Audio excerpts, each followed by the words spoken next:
The Columbia Broadcasting System and its affiliated stations present Orson Welles and the Mercury Theater on the air in The War of the Worlds by H.G. Wells.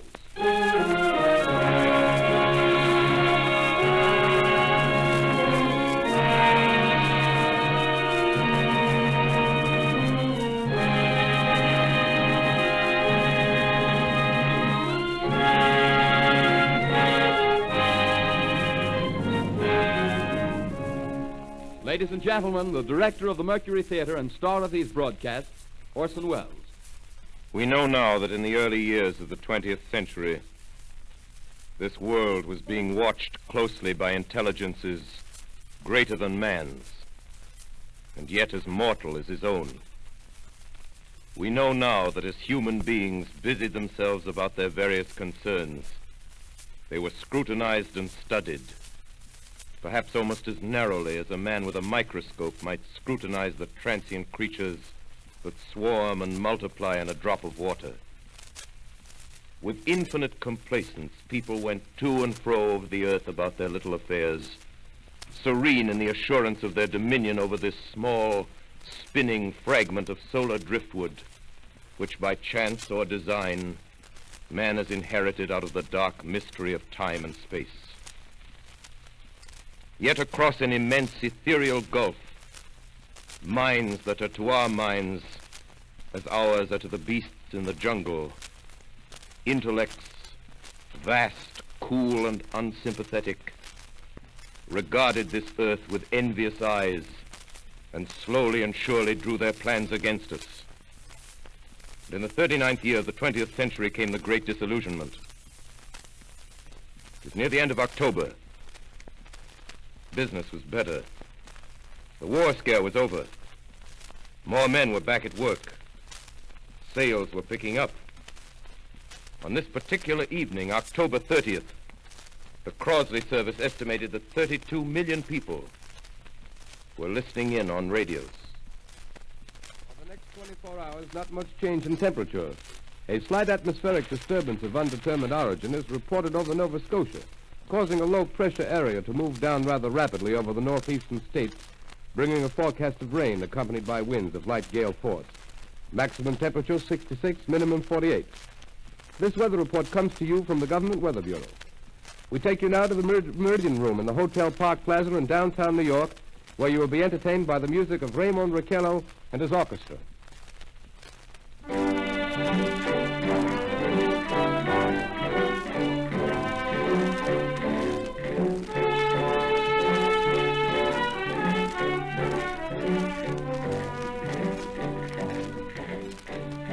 Good evening, ladies and gentlemen. From the Meridian Room in the Park Plaza Hotel in New York City, we bring you the music of Raymond Raquello and his orchestra. With a touch of the Spanish, Raymond Raquello leads off with La Comparsita.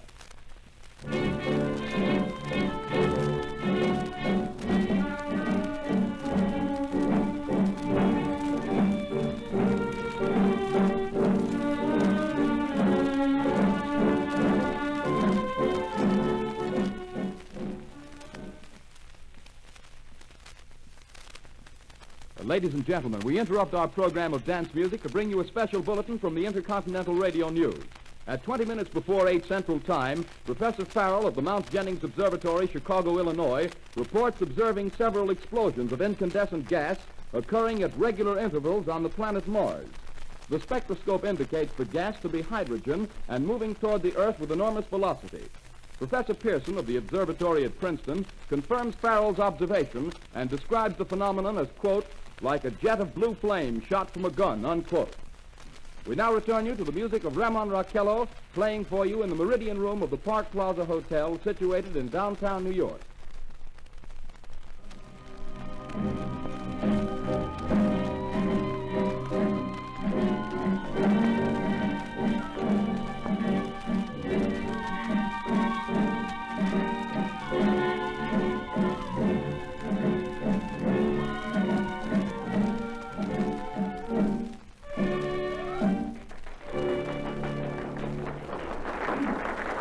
And now a tune that never loses favor, the ever-popular Stardust, Raymond Raquello and his orchestra.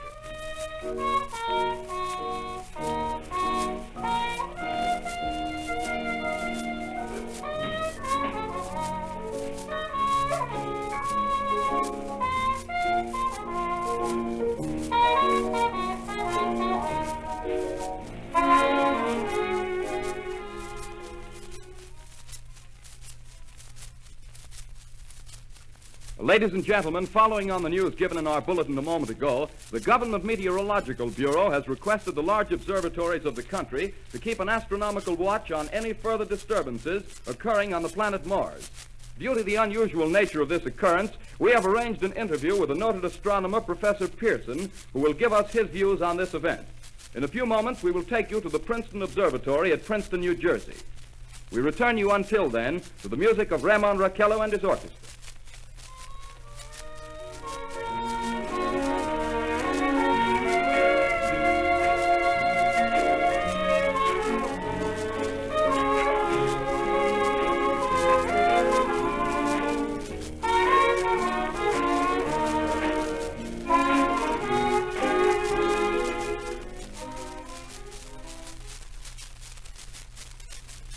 We are ready now to take you to the Princeton Observatory at Princeton, where Carl Phillips, our commentator, will interview Professor Richard Pearson, famous astronomer. We take you now to Princeton, New Jersey. Good evening, ladies and gentlemen. This is Carl Phillips speaking to you from the observatory at Princeton. I'm standing in a large semicircular room, pitch black except for an oblong split in the ceiling. Through this opening, I can see a sprinkling of stars that cast a kind of frosty glow over the intricate mechanism of the huge telescope. The ticking sound you hear is the vibration of the clockwork. Professor Pearson stands directly above me on a small platform, peering through the giant lens. I'll ask you to be patient, ladies and gentlemen, during any delay that may arise during our interview. Besides the ceaseless watch of the heavens, Professor Pearson may be interrupted by telephone or other communication. During this period, he is in constant touch with the astronomical centers of the world. Professor, may I begin our questions? Any time, Mr. Phillips. Professor, would you please tell our radio audience exactly what you see as you observe the planet Mars through your telescope? Nothing unusual at the moment, Mr. Phillips. A red disk swimming in the blue sea. Transverse stripes across the disk. Quite distinct now because Mars happens to be at the point nearest the Earth, in opposition, as we call it. In your opinion, what do these transverse stripes signify, Professor Pearson? Not canals, I can assure you, Mr. Phillips. See. Although that's the popular conjecture of those who imagine Mars to be inhabited. From a scientific viewpoint, the stripes are merely the result of atmospheric conditions peculiar to the planet. Then you're quite convinced, as a scientist, that living intelligence as we know it does not exist on Mars? I should say the chances against it are 1,000 to 1. And yet, how do you account for these gas eruptions occurring on the surface of the planet at regular intervals? Phillips, I cannot account for it. By the way, Professor, for the benefit of our listeners, how far is Mars from the Earth? Approximately 40 million miles. Well, that seems a safe enough distance. Just a moment, ladies and gentlemen. Someone has just handed Professor Pearson a message. While he reads it, let me remind you that we are speaking to you from the observatory in Princeton, New Jersey, where we are interviewing the world-famous astronomer, Professor Pearson. One moment, please. Professor Pearson has passed me a message which he has just received. Professor, may I read the message to the listening audience? Certainly, Mr. Phillips. Ladies and gentlemen, I shall read you a wire addressed to Professor Pearson from Dr. Gray of the Natural History Museum, New York. Quote, 9:15 p.m. Eastern Standard Time. Seismograph registered shock of almost earthquake intensity occurring within a radius of 20 miles of Princeton. Please investigate. Signed, Lloyd Gray, Chief of Astronomical Division. Unquote. Professor Pearson, could this occurrence possibly have something to do with the disturbances observed on the planet Mars? Hardly, Mr. Phillips. This is probably a meteorite of unusual size, and its arrival at this particular time is merely a coincidence. However, we shall conduct a search as soon as daylight permits. Thank you, Professor. Ladies and gentlemen, for the past 10 minutes, we've been speaking to you from the observatory at Princeton, bringing you a special interview with Professor Pearson, noted astronomer. This is Carl Phillips speaking. We are returning you now to our New York studio.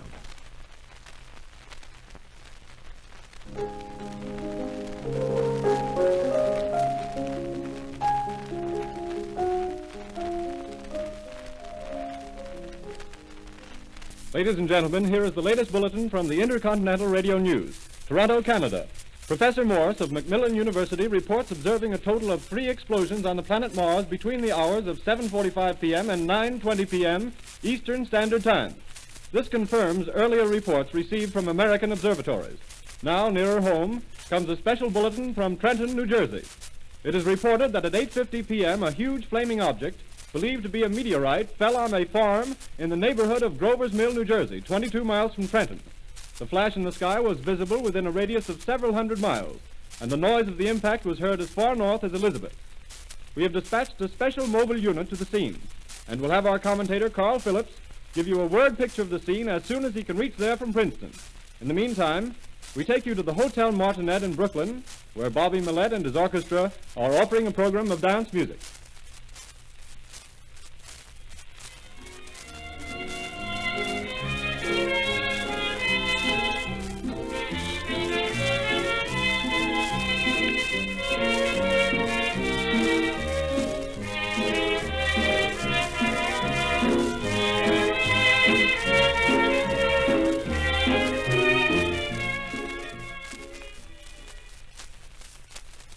We take you now to Grover's Mill, New Jersey.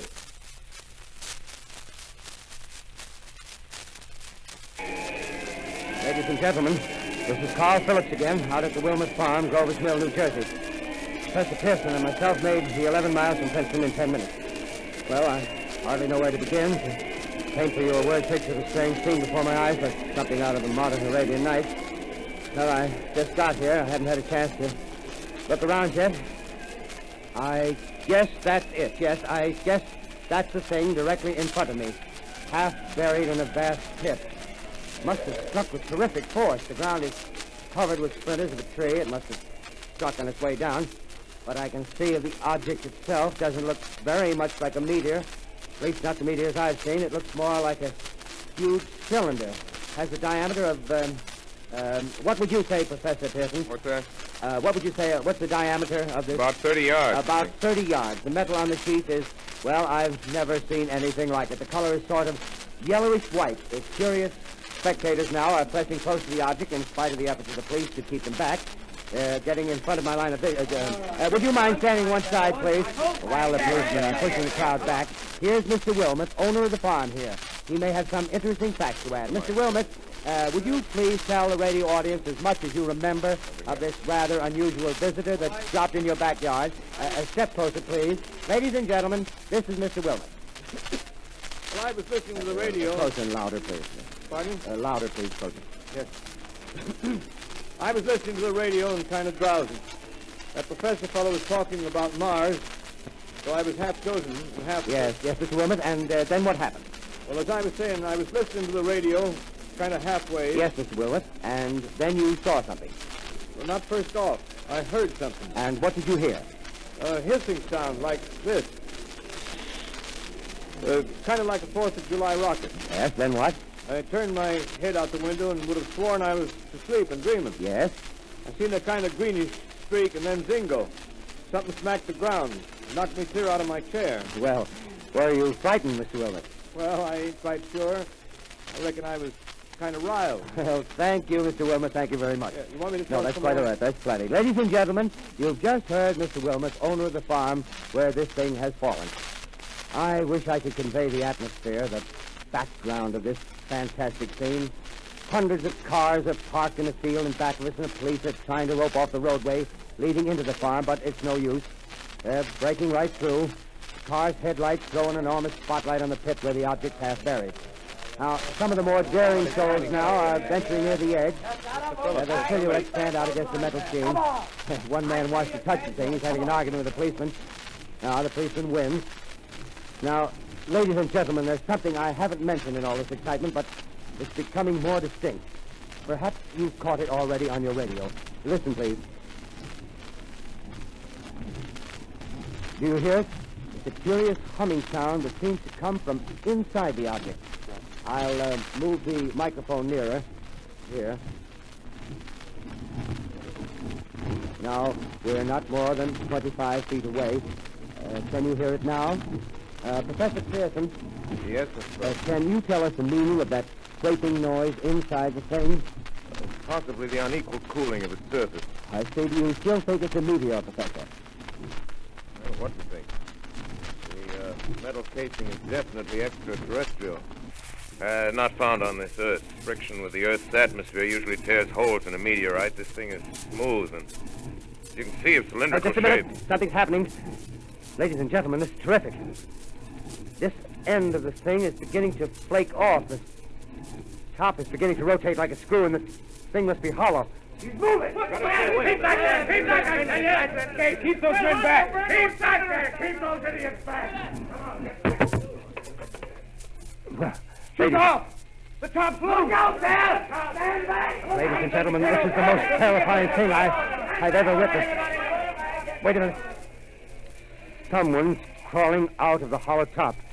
Someone or something, I can see peering out of that black hole, two luminous discs. The eyes, it might be a face, might be almost... But heavens, something wriggling out of the shadow like a gray snake. Now it's another one, and another one, and another one. They look like tentacles to me. Oh, yeah, I can see the thing's body. Now it's large as a bear. It glistens like wet leather, but that face, ladies and gentlemen, it's indescribable. I can hardly force myself to keep looking at it. It's so awful. The eyes are black, and they gleam like a serpent. The mouth is kind of V-shaped with saliva dripping from its rimless lips that seem to, I don't know, quiver and pulsate, and the monster or whatever it is can hardly move. It seems weighed down by possibly gravity or something. The thing's rising up now, and the crowd falls back. There seems plenty. The most extraordinary experience, ladies and gentlemen. I can't find words. Well, I'll pull this microphone with me as I talk. I'll have to stop the description until I can take a new position. Hold on, will you please? I'll be right back in a minute.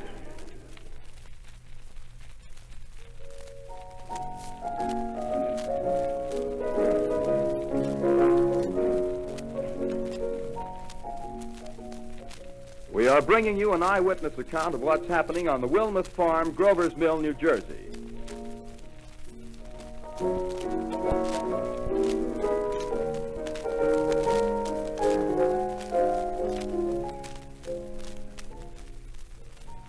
We now return you to Carl Phillips at Grover's Mill. Ladies and gentlemen, am I on? Ladies and gentlemen, here I am, back of a stone wall that adjoins Mr. Wilmuth's garden. From here, I get a sweep of the whole scene. I'll give you every detail as long as I can talk and as long as I can see. More state police have arrived. They're drawing up a cordon in front of the pit. About 30 of them. No need to push the crowd back now. They're willing to keep their distance. The captain's conferring with someone. Can't quite see who. Oh, yes, I believe it's Professor Pearson. Yes, it is. Now they've parted, and the professor moves around one side, studying the object while the captain and two policemen advance with something in their hands. I can see it now. It's a white handkerchief tied to a pole. Flag of truce. If those creatures know what that means, what anything means. Wait a minute, something's happening. Humped shape is rising out of the pit. I can make out a small beam of light against a mirror. What's that? There's a jet of flame springing from the mirror, and it leaps right at the advancing men. He strikes them head on. Lord, they're turning into flames. Now the whole field's caught up by the woods, the barns, the gas tanks of the automobiles spreading everywhere. It's coming this way now, about 20 yards to my right.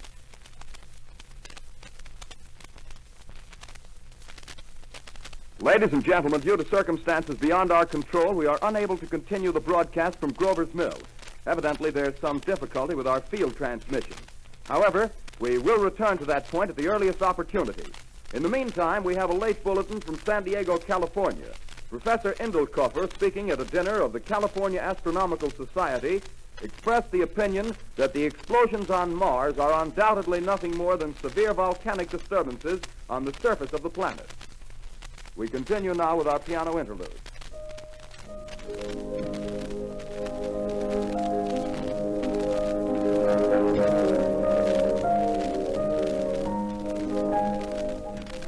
Ladies and gentlemen, I've just been handed a message that came in from Grover's Mill by telephone. Just one moment, please.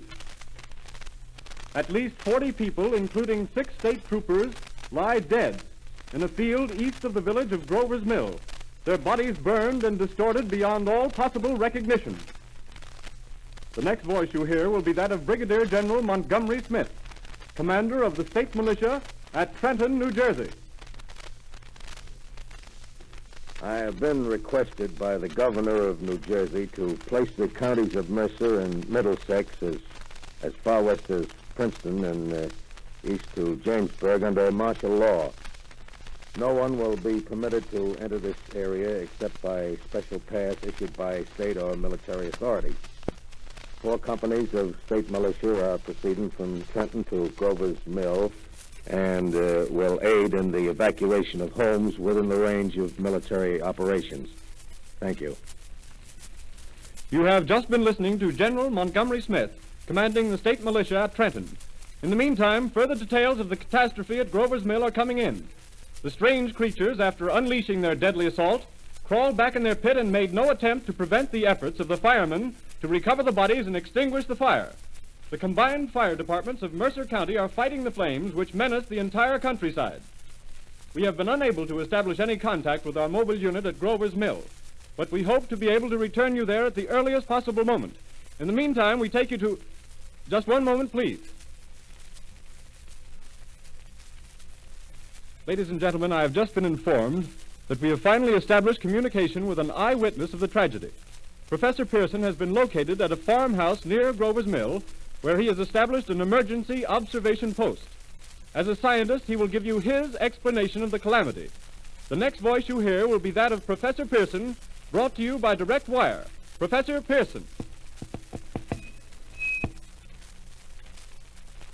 Of the creatures in the rocket cylinder at Grover's Mill, I can give you no authoritative information either as to their nature, their origin, or their purposes here on Earth.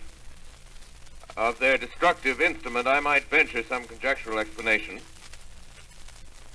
For want of a better term, I shall refer to the mysterious weapon as a heat ray. It's all too evident that these creatures have scientific knowledge far in advance of our own. It's my guess that in some way they are able to generate an intense heat in a chamber of practically absolute non-conductivity. This intense heat they project in a parallel beam against any object they choose by means of a polished parabolic mirror of unknown composition, much as the mirror of a lighthouse projects a beam of light. That is my conjecture of the origin of the heat ray. Thank you, Professor Pearson. Ladies and gentlemen, here is a bulletin from Trenton. It is a brief statement informing us that the charred body of Carl Phillips has been identified in the Trenton Hospital. Now here's another bulletin from Washington, D.C. The Office of the Director of the National Red Cross reports 10 units of Red Cross emergency workers have been assigned to the headquarters of the state militia, stationed outside of Grover's Mill, New Jersey. Here's a bulletin from State Police, Princeton Junction. The fires at Grover's Mill and vicinity are now under control. Scouts report all quiet in the pit, and there is no sign of life appearing from the mouth of the cylinder. And now, ladies and gentlemen, we have a special statement from Mr. Harry McDonald, Vice President in charge of operations. We have received a request from the state militia of Trenton to place at their disposal our entire broadcasting facilities. In view of the gravity of the situation, and believing that radio has a responsibility to serve in the public interest at all times, we are turning over our facilities to the state militia at Trenton. We take you now to the field headquarters of the state militia near Grover's Mill, New Jersey. This is Captain Lansing of the Signal Corps, attached to the state militia, now engaged in military operations in the vicinity of Grover's Mill. Situation arising from the reported presence of certain individuals of unidentified nature is now under complete control. The cylindrical object which lies in a pit directly below our position, surrounded on all sides by 8 battalions of infantry, without heavy field pieces, but adequately armed with rifles and machine guns. All cause for alarm, if such cause ever existed, is now entirely unjustified. The things, whatever they are, do not even venture to poke their heads above the pit. I can see their hiding place plainly in the glare of the searchlights here. With all their reported resources, these creatures can scarcely stand up against heavy machine gun fire. Anyway, it's an interesting outing for the troops. I can make out their khaki uniforms crossing back and forth in front of the lights. Looks almost like a real war. There appears to be some slight smoke in the woods bordering the Millstone River. Probably fire started by campers. Well, we ought to see some action soon. One of the companies is deploying on the left flank. A quick thrust and it'll all be over. Now, wait a minute. I see something on top of the cylinder. No, it's nothing but a shadow. Now the troops are on the edge of the Wilmot Farm. 7,000 armed men closing in on an old metal tube. A tub, rather. Well, wait, that wasn't a shadow. It's something moving. Solid metal, kind of a shield-like affair rising up out of the cylinder. Going higher and higher. What? It's standing on legs, actually rearing up on a sort of metal framework. Now it's reaching above the trees, and the searchlights are on it. Hold on. Ladies and gentlemen, I have a grave announcement to make. Incredible as it may seem, both the observations of science and the evidence of our eyes lead to the inescapable assumption that those strange beings who landed in the Jersey farmlands tonight are the vanguard of an invading army from the planet Mars. The battle which took place tonight at Grover Mills has ended in one of the most startling defeats ever suffered by an army in modern times. 7,000 men armed with rifles and machine guns pitted against a single fighting machine of the invaders from Mars. 120 known survivors. The rest strewn over the battle area from Grover's Mill to Plainsboro, crushed and trampled to death under the metal feet of the monster, or burned to cinders by its heat ray. The monster is now in control of the middle section of New Jersey and has effectively cut the state through its center. Communication lines are down from Pennsylvania to the Atlantic Ocean. Railroad tracks are torn and service from New York to Philadelphia discontinued, except routing some of the trains through Allerton and Phoenixville. Highways to the north, south, and west are clogged with frantic human traffic. Police and army reserves are unable to control the mad flight. By morning, the fugitives will have swelled Philadelphia, Camden, and Trenton, it is estimated, to twice their normal population. Martial law prevails throughout New Jersey and eastern Pennsylvania. At this time, we take you to Washington for a special broadcast on the national emergency. The Secretary of the Interior. Citizens of the nation, I shall not try to conceal the gravity of the situation that confronts the country, nor the concern of your government in protecting the lives and property of its people. However, I wish to impress upon you, private citizens and public officials, all of you, the urgent need of calm and resourceful action. Fortunately, this formidable enemy is still confined to a comparatively small area, and we may place our faith in the military forces to keep them there. In the meantime, placing our faith in God, we must continue the performance of our duties, each and every one of us, so that we may confront this destructive adversary with a nation united, courageous, and consecrated to the preservation of human supremacy on this earth. I thank you. You have just heard the Secretary of the Interior speaking from Washington. Bulletins too numerous to read are piling up in the studio here. We're informed that the central portion of New Jersey is blacked out from radio communication due to the effect of the heat ray upon power lines and electrical equipment. Here's a special bulletin in New York. Cables have been received from English, French, and German scientific bodies offering assistance. Astronomers report continued gas outbursts at regular intervals on the planet Mars. The majority voiced the opinion that the enemy will be reinforced by additional rocket machines. There have been several attempts made to locate Professor Pearson of Princeton, who has observed Martians at close range. It is feared he was lost in the recent battle. Langham Field, Virginia. Scouting planes report 3 Martian machines visible above treetops, moving north toward Somerville with population fleeing ahead of them. The heat ray is not in use, although advancing at express train speed, invaders pick their way carefully. They seem to be making a conscious effort to avoid destruction of cities and countryside. However, they stop to uproot power lines, bridges, and railroad tracks. Their apparent objective is to crush resistance, paralyze communication, and disorganize human society. Here is a bulletin from Basking Ridge, New Jersey. Coon hunters have stumbled on a second cylinder similar to the first, embedded in the great swamp 20 miles south of Morristown. Army field pieces are proceeding from Newark to blow up the second invading unit before the cylinder can be opened and the fighting machine rigged. They are taking up a position in the foothills of Watchung Mountain. Another bulletin from Langham Field, Virginia.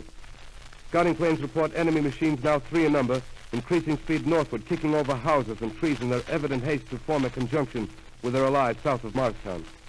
Machines also sighted by telephone operator east of Middlesex within 10 miles of Plainfield. Here's a bulletin from Winston-Field, Long Island. A fleet of Army bombers carrying heavy explosives flying north in pursuit of enemy. Scouting planes act as guides.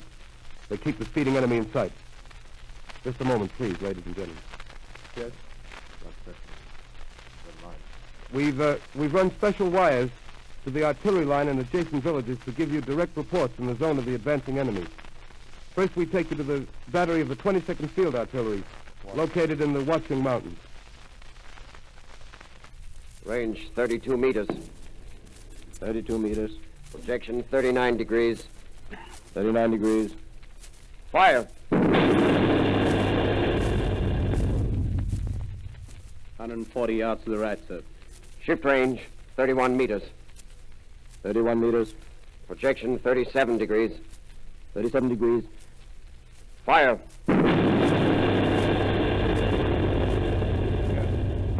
8, sir. Got the tripod of one of them. They've stopped. The others are trying to repair it. Quick, get the range. Shift 50-30 meters. 30 meters. Projection 27 degrees. 27 degrees. Fire!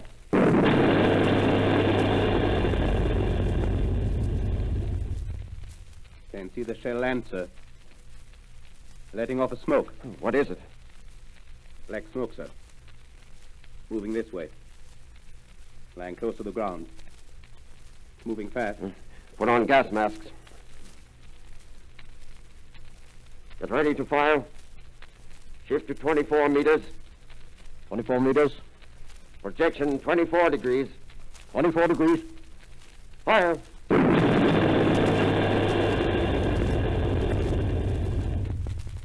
Still can't see, sir. Smoke's coming nearer. Get the range. 20 feet. Meters. 23 meters. 23 meters. Projection 22 degrees. 22 degrees.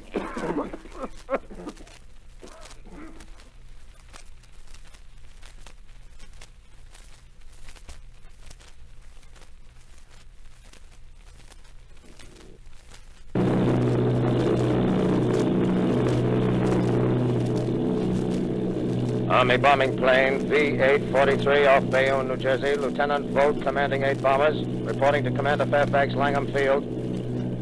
This is Vogt reporting to Commander Fairfax, Langham Field. Enemy tripod machines now in sight. Reinforced by 3 machines from the Morristown cylinder, 6 altogether. 1 machine partially crippled. Believed hit by shell from Army gun in Watchung Mountains. Guns now appear silent. A heavy black fog hanging close to the earth of extreme density, nature unknown. No sign of heat ray. Enemy now turns east, crossing Passaic River into the Jersey marshes. Another straddles the Pulaski Skyway. Evident objective is New York City. They're pushing down a high-tension power station. The machines are close together now, and we're ready to attack. Planes circling, ready to strike.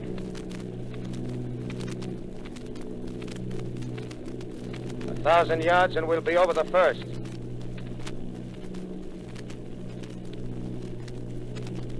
$800 yards.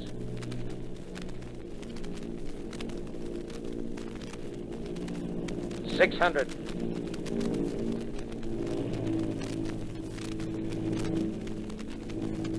$400. 200. There they go. The giant arm raised. Green flash. They're spraying us with flame. 2,000 feet. Engines are giving out. No chance to release bombs. Only one thing left. Drop on them, plane and all. We're diving on the first one. Now the engine's gone. 8.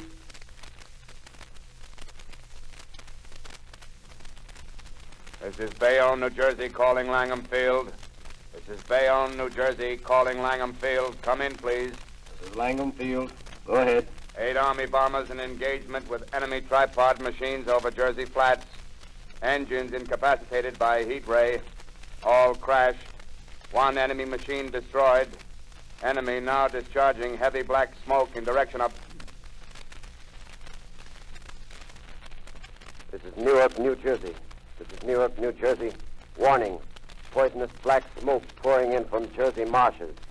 Reaches South Street. Gas masks useless. Urge population to move into open spaces. Automobiles use routes 7, 23, 24. Avoid congested areas. Smoke now spreading over Raymond Boulevard.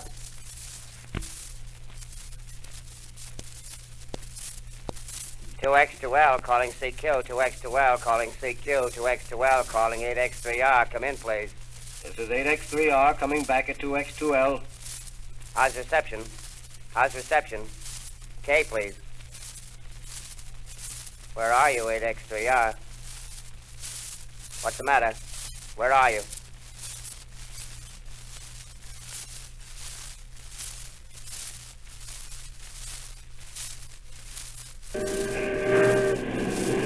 I'm speaking from the roof of Broadcasting Building. I'm speaking from the roof of Broadcasting Building, New York City. The bells you hear are ringing to warn the people to evacuate the city as Martians approach. Estimated in the last 2 hours, 3 million people have moved out along the roads to the north. Hutchison River Parkway is still kept open for motor traffic. Avoid bridges to Long Island, hopelessly jammed. All communication with Jersey Shore closed 10 minutes ago. No more defenses. Our army is wiped out. Artillery, Air Force, everything wiped out. This may be the last broadcast.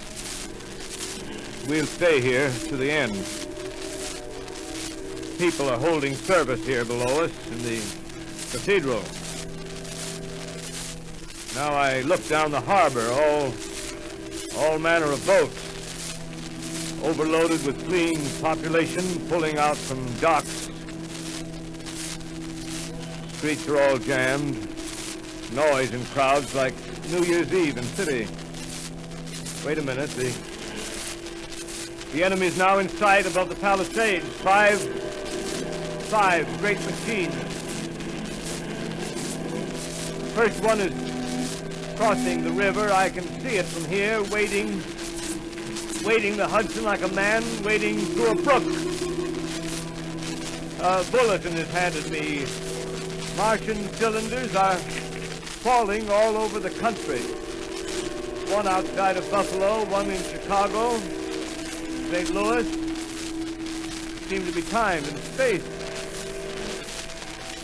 Now the first machine reaches the shore. He stands watching, looking over the city. His steel, cowlish head is even with the skyscrapers. He waits for the others. They rise like a line of new towers on the city's west side. Now they're lifting their metal hands. This is the end now. Smoke comes out, black smoke drifting over the city. People in the streets see it now. They're running toward the East River, thousands of them, dropping in like rats. Now the smoke's spreading faster. It's reached Times Square. People are trying to run away from it, but it's no use. They're falling like flies. Now the smoke's crossing 6th Avenue. 5th Avenue. 100 yards away. 50 feet.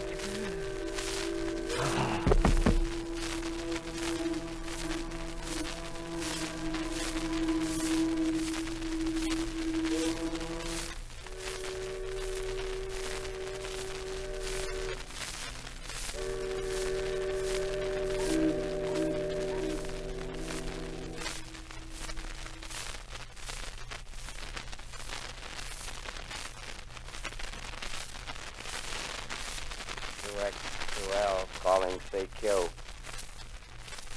2X2L calling CQ. 2X2L calling CQ, New York. Isn't there anyone on the air? Isn't there anyone on the air? Isn't there anyone? 2X2L.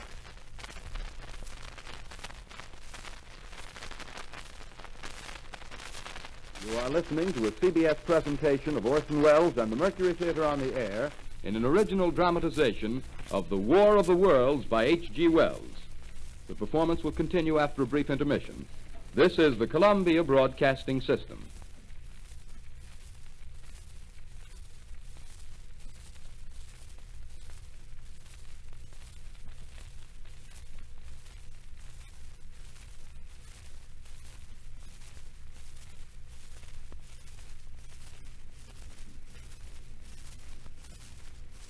The War of the Worlds by H.G. Wells, starring Orson Welles and the Mercury Theater on the Air.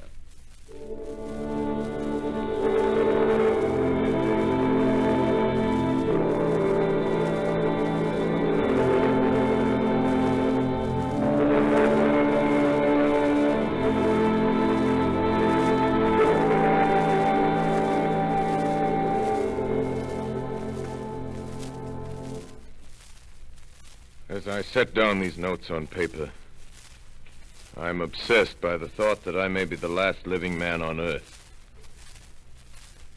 I've been hiding in this empty house near Grover's Mill, a small island of daylight cut off by the black smoke from the rest of the world. All that happened before the arrival of these monstrous creatures in the world now seems part of another life. A life that has no continuity with the present. Furtive existence of the lonely derelict who pencils these words on the back of some astronomical notes bearing the signature of Richard Pearson. I look down at my blackened hands, my torn shoes, my tattered clothes, and I try to connect them with a professor who lives at Princeton and who, on the night of October 20th, glimpsed through his telescope an orange splash of light on a distant planet. My wife, my colleagues, my students, my books, my observatory, my world. Where are they? Did they ever exist? Am I Richard Pearson? What day is it? Do days exist without calendars? Does time pass when there are no human hands left to wind the clocks? In writing down my daily life, I tell myself I shall preserve human history between the dark covers of this little book that was meant to record the movements of the stars. But to write, I must live, and to live, I must eat. Find moldy bread in the kitchen and an orange not too spoiled to swallow. Keep watch at the window. Time to time, I catch sight of a Martian above the black smoke. The smoke still holds the house in its black coil, but at length there's a hissing sound, and suddenly I see a Martian mounted on his machine, spraying the air with a jet of steam as if to dissipate the smoke. I watch in a corner as his huge metal legs nearly brush against the house. Exhausted by terror, I fall asleep. It's morning. Morning. Sun streams in the window. The black cloud of gas is lifted, and the scorched meadows to the north look as though a black snowstorm had passed over them. I venture from the house. I make my way to a road, no traffic. Here and there a wrecked car, baggage overturned, a blackened skeleton. Push on north. For some reason I feel safer trailing these monsters than running away from them. And I keep a careful watch. I've seen the Martians feed. Should one of their machines appear over the top of trees, I'm ready to fling myself flat on the earth. Come to a chestnut tree. October. Chestnuts are ripe. Fill my pockets. Just keep alive. 2 days I wander in a vague northerly direction through a desolate world. Finally, I notice a living creature. A small red squirrel in a beech tree. I stare at him and wonder. He stares back at me. I believe at that moment the animal and I shared the same emotion. The joy of finding another living being. Push on north. I find dead cows in a brackish field, and beyond the charred ruins of a dairy and a silo, its main standing guard over the wasteland like a lighthouse, deserted by the sea. Astride the silo perches a weathercock. The arrow points north. North. Next day, I come to a city. City vaguely familiar in its contours, yet its buildings strangely dwarfed and leveled off as if a giant had sliced off its highest towers with a capricious sweep of his hand. Reached the outskirts, I found Newark. Newark, undemolished but humbled by some whim of the advancing Martians. Presently, with an odd feeling of being watched, I caught sight of something crouching in a doorway. I made a step towards it, and it rose up and became a man. A man armed with a large knife. Stop! Where do you come from? Oh, I come from many places. A long time ago, from Princeton. Princeton, huh? That's near Grover's Mill. Yes. Grover's Mill. There's no food here. This is my country. All this end of town down the river. There's only food for one. Which way you going? I don't know. I guess I'm looking for people. Hey, what was that? Did you hear something just then? No. Only a bird. A live bird. Yeah. You get to know that birds have shadows these days. Say, we're in the open here. Let's crawl in this doorway here and talk. Have you seen any Martians? No. They're going over to New York. Tonight, the sky's alive with their lights, just as if people were still living in it. By daylight, you can't see them. 5 days ago, a couple of them carried something big across the flats from the airport. I think they're learning how to fly. Fly? Yeah, fly. Then it's all over with humanity. Stranger, there's still you and I. 2 of us left. Yeah. They got themselves in solid. They wrecked the greatest country in the world. Those green stars, they're probably falling somewhere every night. They've only lost one machine. There isn't anything to do. We're done. We're licked. Where were you? You're in a uniform. Yeah, what's left of it. I was in the militia. National Guard. That's good.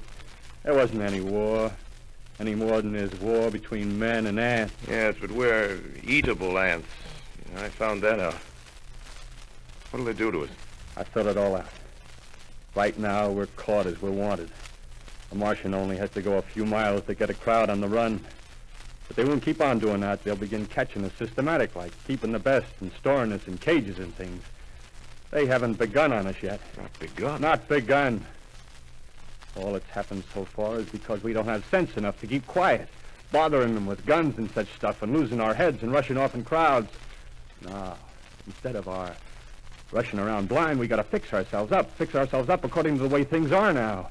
Cities, nations, civilization, progress. Yes, but if that's so, what is there to live for? Well, there won't be any more concerts for 1,000,000 years or so, and no nice little dinners at restaurants.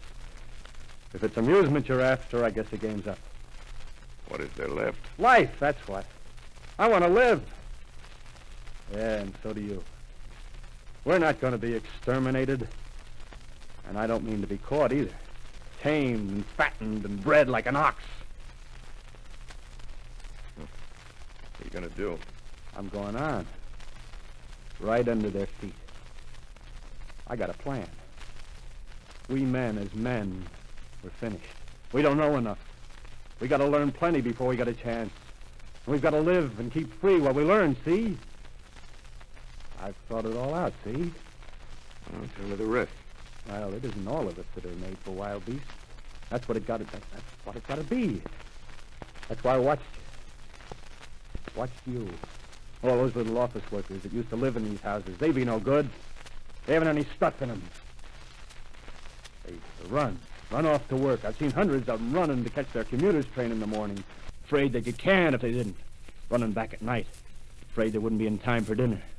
Lives insured and a little invested in case of accidents. Yeah, and on Sundays, worried about the hereafter.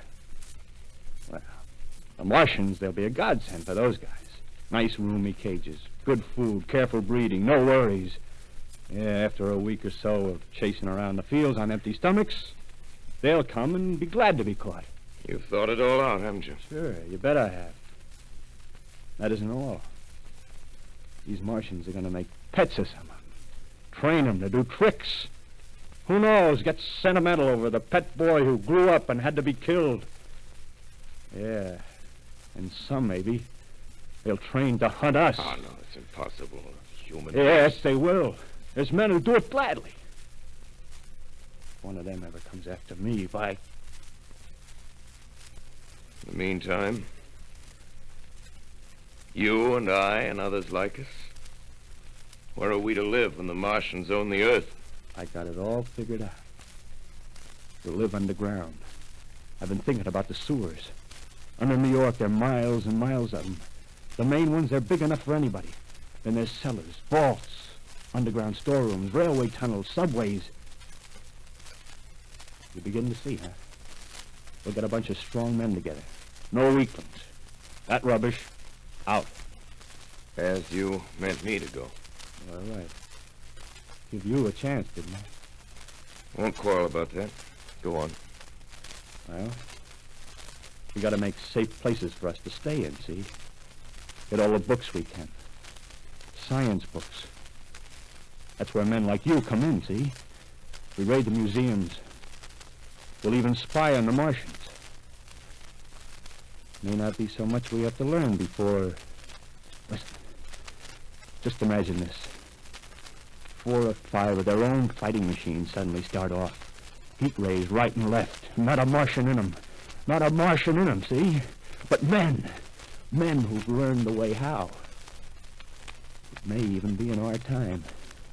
Gee. Imagine having one of them lovely things with its heat ray wide and free. We'd turn it on Martians. We'd turn it on men. We'd bring everybody down on their knees.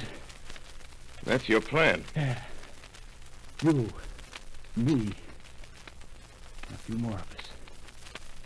We'd own the world. I see. Hey. Hey, what's the matter? Where are you going? Not to your world. Bye, stranger. Well, after parting with the artilleryman, I came at last to the Holland Tunnel, entered that silent tube. Anxious to know the fate of the great city on the other side of the Hudson. Cautiously, I came out of the tunnel and made my way up Canal Street. Reached 14th Street, and there again were black powder and several bodies and an evil, ominous smell from the gratings of the cellars of some of the houses. I wandered up through the 30s and 40s, stood alone on Times Square, caught sight of a lean dog running down 7th Avenue with a piece of dark brown meat in his jaws and a pack of starving mongrels at his heels. Made a wide circle around me as though he feared I might prove a fresh competitor. Walked up Broadway in the direction of that strange powder, past silent shop windows, displaying their mute wares to empty sidewalks. Past the Capitol Theater, silent, dark. Past a shooting gallery where a row of empty guns faced an arrested line of wooden ducks. Near Columbus Circle, I noticed models of 1939 motor cars in the showrooms facing empty streets. Over the top of the General Motors building, I watched a flock of black birds circling in the sky. Hurried on. Suddenly, I caught sight of the hood of a Martian machine, standing somewhere in Central Park, gleaming in the late afternoon sun. An insane idea. I rushed recklessly across Columbus Circle and into the park. I climbed a small hill above the pond at 60th Street, and from there I could see standing in a silent row along the mall 19 of those great metal titans, their cowls empty, their steel arms hanging listlessly by their sides.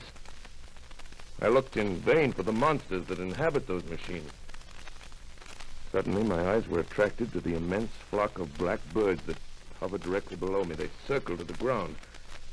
And there before my eyes, stark and silent, lay the Martians with the hungry birds pecking and tearing brown shreds of flesh from their dead bodies.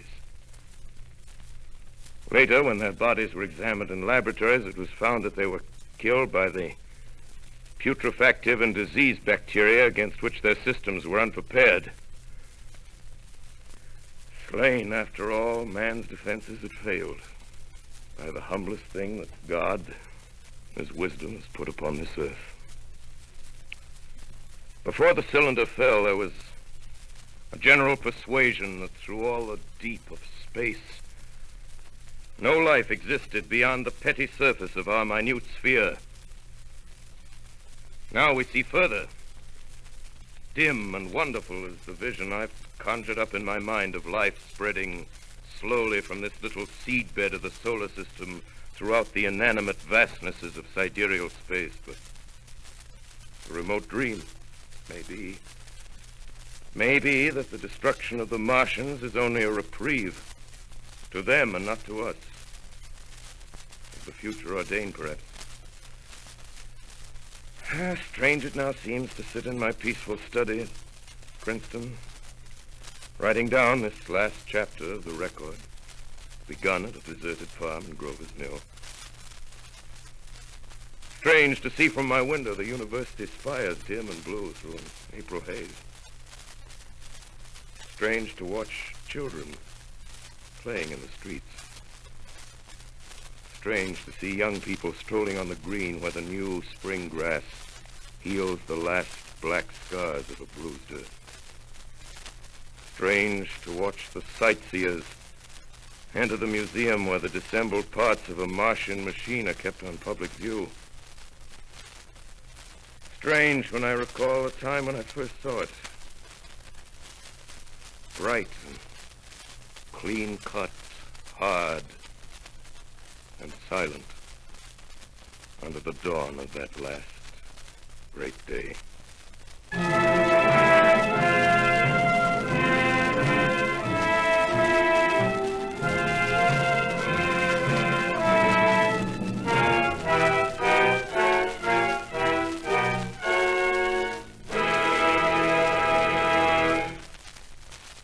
This is Orson Welles, ladies and gentlemen, out of character, to assure you that the War of the Worlds has no further significance than as the holiday offering it was intended to be. The Mercury Theater's own radio version of dressing up in a sheet and jumping out of a bush and saying boo. Starting now, we couldn't soap all your windows and seal all your garden gates. By tomorrow night, so we did the best next thing. We annihilated the world before your very ears and utterly destroyed the CBS. You will be relieved, I hope, to learn that we didn't mean it and that both institutions are still open for business. So goodbye, everybody, and remember, please, for the next day or so, the terrible lesson you learned tonight. That grinning, glowing, globular invader of your living room is an inhabitant of the pumpkin patch, and if your doorbell rings and nobody's there, that was no Martian. It's Halloween.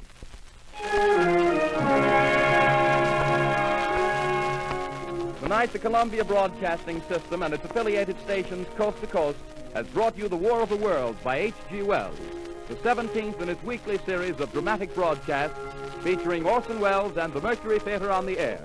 Next week, we present a dramatization of 3 famous short stories. This is the Columbia Broadcasting System.